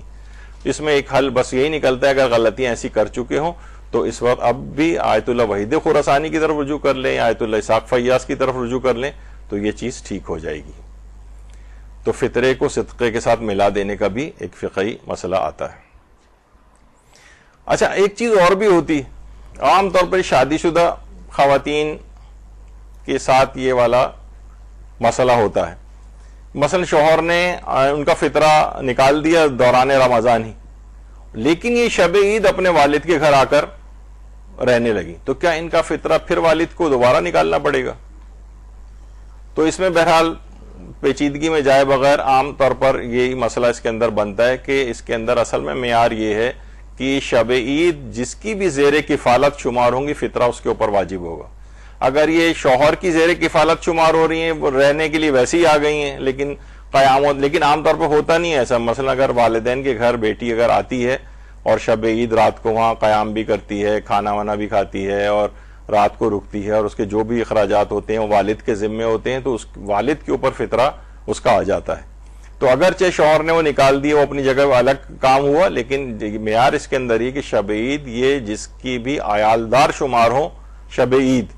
یہ فطرہ اس کے اوپر واجب ہوگا، چاہے شوہر نے اس کا نکال ہی کیوں نہ دیا ہو. دوران رمضان، لیکن شب عید میں پھر والد کے اوپر اس کا فطرہ آ جائے گا۔ تو عام طور پر یہ سمجھا جاتا ہے کہ بھئی ان کا فطرہ تو شوہر نے نکال دیا تھا نا رمضان میں، تو باپ پھر نہیں نکالتا، تو یہ غلطی ہے، اس کے اندر باپ کو نکالنا پڑے گا، کیونکہ شب عید یہ اس کی عیالدار شمار ہو رہی ہے بیٹی اور اس کے بچے وغیرہ۔ اچھا ایک چیز اور بھی ہے، یہ بھی علماء سے ایک ہے کہ دیکھیے بعض اوقات یہ ہوتا ہے کہ گھر میں 2 افراد یا 3 افراد مل کر گھر چلا رہے ہوتے ہیں، تو فطرہ بھی تینوں کے اندر ڈیوائیڈ ہو جائے گا۔ مثلا 10 افراد کا اگر فطرہ نکل رہا ہے، بچے سارے ملا کے، اور 3 افراد جوائنٹ فیملی سسٹم ہے، اور وہ 3 افراد مثلا گھر کا خرچہ اٹھاتے ہیں ایکولی ڈیوائیڈڈ اس میں، تو فطرہ بھی تینوں میں ایکولی ڈیوائیڈڈ ہوگا۔ 2 ہیں تو دونوں میں ایکولی ڈیوائیڈڈ ہوگا۔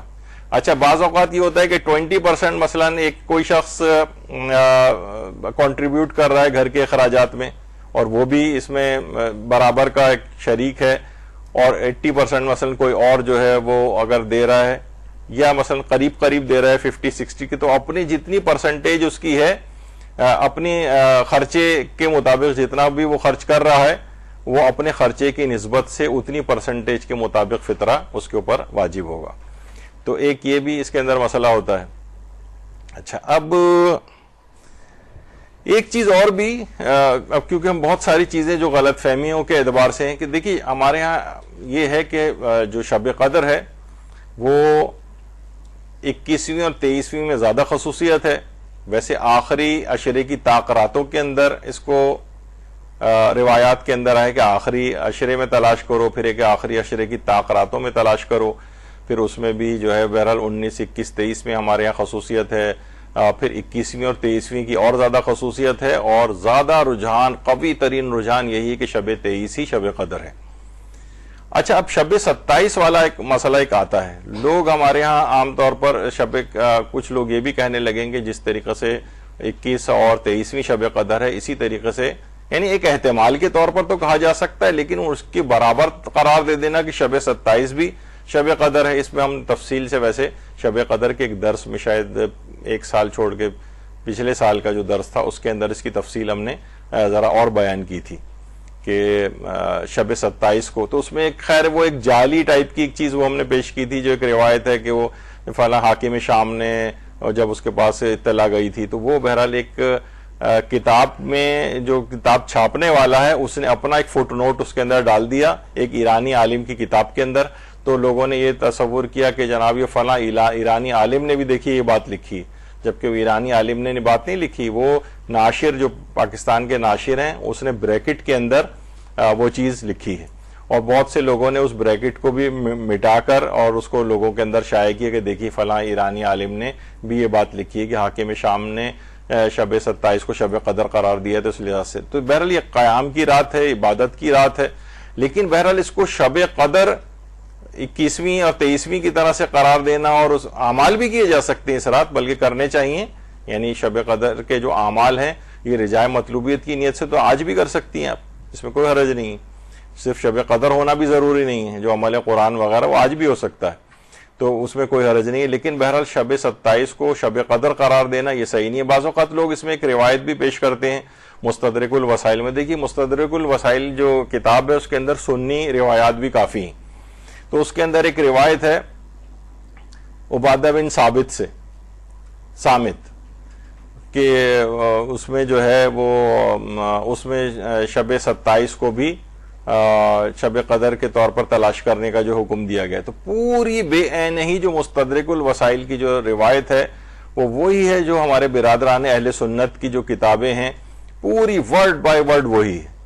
یعنی اس کا مطلب ہے کہ اور اس میں کوئی الگ سے کوئی سلسلہ سند وغیرہ بھی جو نہیں ہے، تو بہرحال اس کو ہم اس لحاظ سے اتنی قابل اعتبار نہیں ہے کہ ہم اس کو کہیں کہ شب قدر اس روایت کی بنا پر کہا جائے، کیونکہ ہماری روایت کے اندر یہ شیعہ طریقے سے یہ مروی نہیں ہوئی، ہماری کتاب میں کوئی چیز آ جانا اس بات کی دلیل نہیں ہے، کیونکہ بہت سی ان کی کتابوں سے ہمارے ہاں تو یہ مسند احمد ابن حنبل اور ان جگہوں پہ آئی ہے، تو اس لحاظ سے یہ ہم پر وہ حجت نہیں۔ اس کے علاوہ تحفہ العقول کے نام سے جو کتاب ہے ہمارے ایک شیعہ عالم نے لکھی ہے، تو اس میں حاکم شام معاویہ نے امام حسن علیہ السلام سے مروی ایک روایت جو ہے وہ نقل کی، اللہم صلی علی محمد و آل محمد، جس میں امام نے 23ویں سے لے کر اور 27ویں شب تک جو اس کو تلاش کرنے کے متعلق بات کہی ہے. تو بہرحال اس میں بھی کوئی سلسلہ سند اس کا روایت کا نہیں ہے، اور یہ روایت کا نقل کرنے والا بھی معاویہ ہے بس. تو بہرحال اس لحاظ سے یہ قابل اعتنا نہیں ہے، اور آیت اللہ کوئی بھی تحف العقول کی روایات کو فقہی اعتبار سے کوئی اس کو معیار قرار نہیں دیتے تھے اور اس کو کوئی اوتھینٹک نہیں سمجھتے تھے. تو بہرحال یہ کہ ایک احتمال کے طور پر صرف نقل کیا جا سکتا ہے، لیکن اس کو بالکل 21 اور 23 کے برابر جیسا قرار دے دینا، تو وہ کہ یہ دیکھیے یہ روایات تحف العقول میں آئی ہیں، تحف العقول میں معاویہ سے روایت آئی ہے، اور اس کے علاوہ کوئی اور سلسلہ سند بھی نہیں ہے، اور دوسری روایت بھی وہ ہماری کتب سے نہیں ہے، کتب میں نقل ہو گئی ہے کسی اور، لیکن اہل سنت ہی کی روایت ہے وہ بھی. تو بہرحال اس طرح سے. اچھا، پھر یہی والا مسئلہ کہ کیا جو بعض افراد جو شب 27 رمضان کو جاگ کر گزارتے ہیں اور اس کے اندر جو ہے وہ نماز شب قدر بھی جو ہے وہ پڑھتے ہیں اور دعائے جوشن کبیر اور عمل قرآن جو سر پہ رکھ کر کیا جاتا ہے، تو کیا آقا سیستانی سے پوچھا گیا کہ کیا رجائے مطلوبیت کی نیت سے کیا جا سکتے ہیں تمام اعمال؟ تو بہرحال یہ ہم نے آقا موہری سے ہی پوچھا تھا، تو وہاں سے انہوں نے یہی کہا کہ روایتنا لا تعتبرها لیلۃ القدر. یہ روایات بہرحال جو روایات ہیں یہ شب 27 کے لیلۃ القدر ہونے پر دلالت نہیں کرتی، یعنی اس کے اندر نہیں قرار دیا گیا کہ شب 27 بھی لیلۃ القدر ہے. ٹھیک ہے، رجائے مطلوبیت وغیرہ کی نیت سے اعمال کیے جا سکتے ہیں، وہ ایک الگ مسئلہ ہے، لیکن بہرحال انہوں نے بھی اس کا انکار کیا ہے. تو بہرحال یہ لوگوں میں کانسیپٹ آہستہ آہستہ جو ہے اس طرح سے آ رہا تھا کہ شب 27 بھی ہمیں اس انداز سے ہی عبادت کرنے میں تو حرج نہیں ہے، لیکن اس کو شب قدر کی طرح سے قرار دینا، بہرحال یہ آپ نے دیکھ لیا کہ یہ غلط فہمی ہے اس لحاظ سے. اور اچھا، لوگ اس میں ایک چیز اور بھی پیش کرتے ہیں، کہتے ہیں کہ دیکھیے 27ویں دن کی جو دعا ہے اس کے اندر ہے کہ اے اللہ آج کے دن مجھے شب قدر کا فضل عطا فرما. اس کا مطلب ہے کہ ابھی جو شب 27 گزری ہے ایک رات پہلے، وہ اس کا امکان پایا جاتا ہے اس دعا کی بنا پر، جبکہ صرف دعا یہ والی دعا تو آپ کسی بھی دن کسی بھی وقت بھی مانگ سکتے ہیں. مثلا آج بھی آپ کہہ سکتے ہیں پروردگار مجھے شب قدر کا فضل عطا فرما. اس سے یہ ثابت نہیں ہوتا کہ ایک رات پہلے جو گزری ہے وہ واقعی شب قدر تھی. اور بہت سے اعمال ایسے ہیں جو عام دنوں میں بھی شب قدر کا ثواب دلواتے ہیں. وہ ہم نے اس درسوں میں بیان کیا ہے کہ جو نماز عشاء کو جو ہے وہ جماعت کے ساتھ پڑھے اور جو سورہ قدر کی مثلا تلاوت کرے، اور تو بہت ساری چیزیں ایسی ہیں جن میں شب قدر کا فضل اور ثواب جو ہے وہ عطا کیا جاتا ہے. تو یہ دعا 27ویں دن کی جو دعا ہے اس سے بھی یہ ثابت نہیں ہوتا ہے. اگر اچھا پھر یہ بھی ایک الگ ہے، آج تو شاید اس کا موقع نہیں ہے. بہرحال یہ کہ جو یہ دعائیں جو پڑھی جاتی ہیں، نہیں میرا خیال ہے ابھی میں نہیں بیان کرتا ورنہ بات تفصیلی ہو جائے گی. تو بہرحال یہ کہ اس دعا سے بھی یہ ثابت نہیں ہوتا ہے کہ یہ جو ایک رات پہلے گزری ہے وہ شب قدر تھی. تو یہ غلط فہمی اس لحاظ سے پیش آتی ہے. ایک اور بڑا اس وقت تو سوشل میڈیا کے اوپر ایک بڑا کنٹروورشل ایک مسئلہ کھڑا ہوا ہے. آپ لوگوں سے تو براہ راست اتنا نہیں ہے، عام طور پر علماء حضرات کے اندر ہے کہ 2 مرتبہ نماز عید کی امامت کرنے سے متعلق. تو یہ بھی آپ کی خدمت میں ایک چیز عرض کر دی جائے کہ اس سے پہلے ہم نے یہ والی پوسٹ لگاتے رہے کہ آیت اللہ سیستانی کے نزدیک دوسری نماز کا استحباب ثابت نہیں ہے. یعنی جو اگر ایک پیش امام ایک نماز عید پڑھا دے تو وہ فرماتے ہیں دوسری نماز عید پڑھانے کا ثواب ثابت نہیں ہے، لیکن رجائے مطلوبیت کی نیت سے پڑھا سکتا ہے. اور رہبر معظم فرماتے ہیں کہ عام نماز جماعت میں تو ممکن ہے، لیکن نماز عید کی تکرار میں اشکال ہے. وہ فرماتے ہیں نماز عید دوبارہ جو ہے وہ نہیں پڑھا سکتا، اشکال ہے اس میں. اچھا، اب اس کے اندر ایک مسئلہ یہ ہوا ہے کہ آیت اللہ سیستانی نے اپنے اس مسئلے کو تبدیل کر دیا ہے، اور انہوں نے پہلے تو یہ فرماتے تھے کہ رجائے مطلوبیت کی نیت سے جائز ہے نماز عید کو دوسری دفعہ پڑھانا. اب وہ کہتے ہیں کہ نہیں، اب وہ رجا کی نیت سے بھی لوگوں کے لیے امام جماعت نہیں ہو سکتا، یعنی رجائے دوسری نماز پڑھا ہی نہیں سکتا وہ. اچھا، آیت اللہ خامنئی کا لکھا ہوا جو مسئلہ ہے وہ تو وہی ہے. اب اس لحاظ سے آیت اللہ سیستانی کا مسئلہ اب ہم نے نئی پوسٹ اس کی بنا دی، کیونکہ ریسنٹلی وہ مسئلہ غلط نہیں تھا، آقا سیستانی یہی فرماتے تھے، لیکن بعد میں اب ان کا یہ آنے لگا ہے فتویٰ کہ آیت اللہ ان کے نزدیک دوسری جماعت جو پڑھائی جائے گی اس کا استحباب ثابت نہیں، لیکن رجائے مطلوبیت کی نیت سے بھی اب یہ نہیں پڑھائی جا سکتی، یعنی کوئی اس کا مشروعیت نہیں ہے. اور آیت اللہ خامنئی تو وہ فرماتے ہیں نماز عید کی تکرار میں اشکال ہے. لکھا ہوا ان کا مسئلہ تو یہی ہر جگہ مل رہا ہے. لیکن نجف کے ایک عالم نے وہاں کے جو نجف میں آیت اللہ خامنہئی کا دفتر ہے, جب ان سے لکھ کر اس بات کو دریافت کیا تو ان کا یہ کہنا ہے کہ وہاں سے انہوں نے کہا کہ ایک سے زائد دفعہ بھی نماز عید پڑھا سکتا ہے. لیکن لوگوں نے کہا کہ بہرحال جو ان کی اپنی جو آفیشیل ویب سائٹ ہے آیت اللہ خامنہئی کی, اس پہ ابھی تک یہی لکھا ہوا آ رہا ہے تکرار نماز جماعت بخاطر معمومین دیگر در نماز عید اشکال دارد. وہی اشکال والا مسئلہ ہے. تو وہ یہ دو کنٹروورسی چل رہی ہے, کافی جھگڑا چل رہا ہے اور گرما گرمی بھی چل رہی ہے گروپس کے اندر کہ آیت اللہ خامنہئی نے کیا اجازت دے دی ہے. وہ بھی پہلے کیونکہ اشکال لگا کے منع کر رہے تھے, اب انہوں نے اجازت دی ہے نہیں, تو ان کا لکھا ہوا مسئلہ ہر جگہ بہرحال اب تک یہی ہے. تو یہ ایک کنٹروورسی چل رہی تھی, تو میں نے سوچا کہ اس کو بھی ویسے ہی بیان کر دیا جائے. ایک مسئلہ اور بھی لوگ بہت کنفیوز ہوتے ہیں, اور وہ ہے کہ فدیے اور کفارے سادات کو کیا دیے جا سکتے ہیں یا نہیں دیے جا سکتے, یعنی اور شرطیں سب پوری ہوں. مثلا ہم کوئی شخص اپنے روزوں کا فدیہ دینا چاہتا ہے, اپنے روزوں کا کفارہ دینا چاہتا ہے سادات کو, تو سارے مراجع سوائے آیت اللہ وحید خراسانی کے, آیت اللہ وحید خراسانی فرماتے ہیں احتیاط واجب کی بنا پر فدیے اور کفارے وغیرہ جو ہیں یہ بھی غیر سید کو نہ دے. لیکن اس کے علاوہ آیت اللہ سیستانی, آیت اللہ خامنہئی, امام خمینی, آیت اللہ خوئی وغیرہ سب کہتے ہیں کہ فدیے اور کفارے بھی سادات کو دیے جا سکتے ہیں, اس میں کوئی حرج نہیں ہے, دے سکتے ہیں. البتہ علماء کہتے ہیں کہ احتیاط مستحب بہتر ہے کہ نہ دیں, یعنی جو اس طرح کے جو واجبات ہیں, لیکن یہ کہ بہرحال دیے جا سکتے ہیں. تو کسی نے اگر ایسا کر کے دے دیا ہو تو وہ ٹھیک ہے, اور کوئی ایسے کیسز آپ کے سامنے آ جائیں جن کو فدیے اور کفارے دینے کا مسئلہ ہو تو وہ دیے جا سکتے ہیں, کوئی حرج نہیں ہے. اچھا ایک چیز اور بھی لوگوں کا ہے کہ حالت روزہ میں لوگ پرفیوم نہیں لگاتے. ایک غلط فہمی بڑی شدت کے ساتھ نوٹ کی گئی. حالانکہ ہم اس کی بہت, جب ہم وہ کہ جو پہلے دن ہی رمضان میں خوشبو لگائے گا اس کی عقل زائل نہیں ہوگی, اور اس کے فوائد نقل کرتے ہیں تو لوگ فوراً چونک جاتے ہیں یہ تو خوشبو تو لگانا جائز ہی نہیں. اچھا وہ کیا چیز پیش کرتے ہیں وہ بھی آگے چل کر آتی. تو بہرحال یہ اتنا بتا دیا جائے کہ روزے دار عطر یا الکوہل والے پرفیوم بھی استعمال کر سکتا ہے. آغا سیستانی کے نزدیک وہ صرف آیت اللہ حافظ بشیر نجفی ہیں جو فرماتے ہیں کہ بہرحال جو الکوہل والے پرفیومز ہیں وہ نجس ہیں. لگا تو سکتے ہیں, بس لباس کو پاک کرنا پڑے گا. آپ کو خوشبو تو اس میں سے آ رہی ہے, خوشبو لگانا مستحب ہے, لیکن الکوہل والی اگر آپ نے لگائی ہے تو اپنے کپڑے کو پاک کرنا پڑے گا, اس میں نماز بھی نہیں پڑھ سکتے ان کے فتوے میں. لیکن آغا سیستانی وغیرہ کے نزدیک اور دیگر مراجع وہ کہتے ہیں کہ اس میں کوئی حرج نہیں ہے. پر تو ایک اور بھی مسئلہ ہے کہ خوشبو خواہ کتنی ہی تیز کیوں نہ ہو, اس کو لگانا یا سونگھنا بھی روزے کو باطل نہیں کرتا ہے, کتنی ہی تیز خوشبو کیوں نہ ہو. تو لوگ اس وجہ سے نہیں لگاتے کہ ہمیں تو